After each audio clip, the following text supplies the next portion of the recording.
Magandang araw! Welcome sa Araling Panlipunan 7. Ang tatalakayin natin ngayon sa video na ito ay ang mga babae sa mga relihiyon at filosofiya ng Asya. Mga kababaihan sa Budismo. 5 taon mula nang makamit ni Buddha ang kaliwanagan, isa sa kanyang mga disipulo ang nanghikayat sa kanya na payagan ang mga kababaihan na maging mga mongha.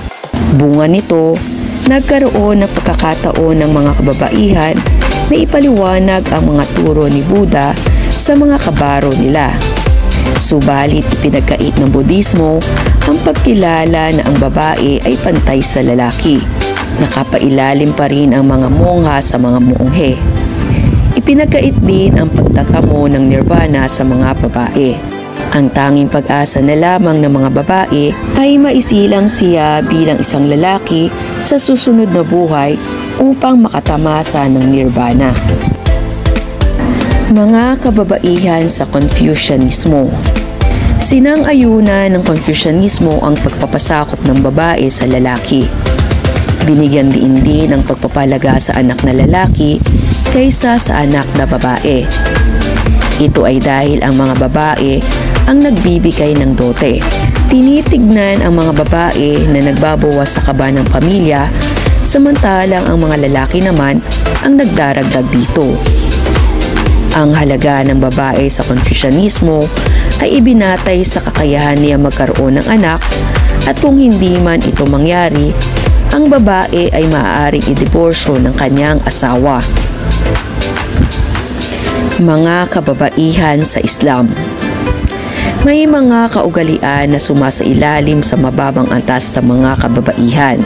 Isa na rito ang pagsusuot ng belo o purda ng mga kababaihan. Inaasahan din ang asawang babae na magsuot ng isang damit na maluwag o burka upang itago ang kaniyang sarili. Mga kababaihan sa Hinduismo. Bilang patunay ng pagmamahal sa asawang lalaki, ang asawang babae ay inaasahang tumalon sa funeral pyre o apoy na sumusunog sa labi ng kanyang asawa. Ang tawag sa kaugalian na ito ay sati or suti.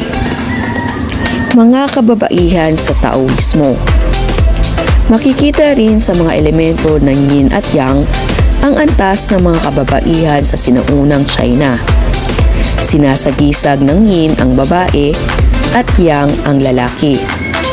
Aktibo ang elemento ng yang at isinasagisag nito ang langit, liwanag, mga bilang na walang pares at linyang hindi napuputol.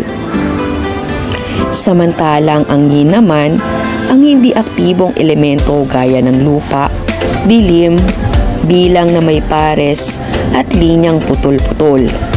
Hangad din ng dalawang elementong ito na matamo ang isang balanseng sitwasyon. Sinalamin ng mga relihiyon ng Asya na gampanin ng babae ay magpasakop sa kanyang asawa. Makikita na mas binigyan ng pansin ng mga kalalakihan kaysa sa mga kababaihan. Ang tradisyonal na papel ng babae. Sa India, itinuring na iisa lamang ang maaaring tunguhin ng babae sa tradisyonal na Asya, ang maging isang asawa at maging ina. Bilang asawa, ang babae ay dapat maging isang tapat na kabiyak at dapat niyang pagsilbihan ang kaniyang asawa. Bilang paggalang sa asawang lalaki, ang babae ay kakain lamang matapos kumain ng kanyang asawa. Itinuturing na huwaran na asawa si Sita, kabiyak ni Prinsipe Rama, sa epikong Ramayana. Siya ay naging tapat kay Prinsipe Rama kahit siya ay napasakamay ni Ravana. Sumailalim siya sa pagsubok sa apoy upang mapatunayan ang kanyang katapatan at kalinisan sa asawa. Sa bansang China, ang pinakamahalagang tungkulin ng mga babae ay magluwal ng sanggol na lalaki. Dahil ito ang pagiging baog o walang kakayahang magkaanak, ay maaaring maging dahilan ng pakikipagdiborsyo sa China. Sinasalamin din ang mababang antas ng babae sa tradisyong foot binding. Ang paa ay pinapaliit hanggang 3 pulgada gamit ang pagbabalot ng bakal na sapatos. Ang korte ng paa ay pasusunurin sa bakal sa pamamagitan ng pagbali sa mga buto ng paa ng paunti-unti gamit ang telang mahigpit na ibinalot sa buong paa. Tinawag ang ganitong klaseng paa na lotus feet o lily feet. Itinuturing itong pamantayan ng kagandahan na sinimulan ng dinastiyang Sung. Isa ring kaugalian sa China ang concubinage o pagkuha ng asawang lalaki ng iba pang babae maliban sa kanyang orihinal na asawa. Sa bansang Japan, bago umiral ang feudalismo, may karapatan ang parehong anak na babae at lalaki na magmana ng ari-arian ng kanilang mga magulang. Ngunit naglaho ang kaugaliang ito noong panahon ng Kamakura at Ashikaga Shogunate. Naging negatibo ang tingin ng lipunan sa mga babae. Pinaniniwalaan na may 5 kahinaan ang mga babae. Una, pagiging hindi masunurin, madaling magalit, masama ang bibig, madaling magselos, at mahina ang ulo.